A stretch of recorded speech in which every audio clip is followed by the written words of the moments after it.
Hello, my name is Marina Nunez, and I'm the CEO and founder of Kanerani. If you want to know what Kanerani marketing is, click on the description box to find out more. And don't forget to share this video with your friends and turn on your notifications so you don't miss any valuable content. And remember, this video is based on my thoughts and opinions. As a content marketer or strategist, it is important to craft an engaging copy appropriate for multiple channels. Making sure that your content is accessible is not only important, but it is a requirement for digital platforms. The last thing you want is to create content that would result in accessibility related lawsuits. And while it's important to avoid these potentially costly mistakes, making sure that your content fits all the requirements is only the beginning. In this video, I will give you 5 tips to help you craft content that is accessible, inclusive, and SEO friendly. Let's begin. Headings matter.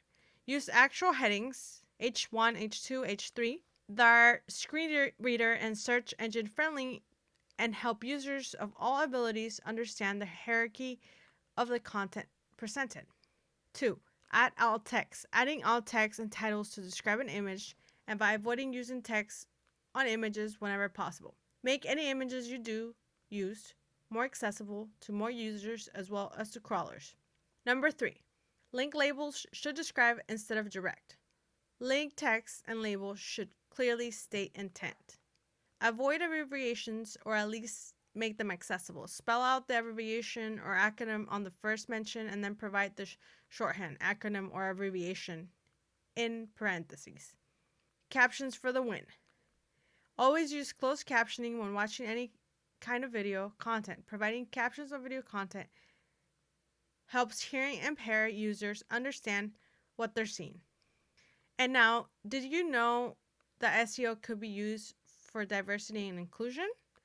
Which of these tips do you use for your SEO campaign? I know that there's an extensive list of every SEO change that you can make. However, I do think that these are the most important to be able to have an inclusive online presence. Now, I want to know what you think. Leave your thoughts in the comments. And if you like this video, don't forget to give it a thumbs up and share it with your friends. Until next time.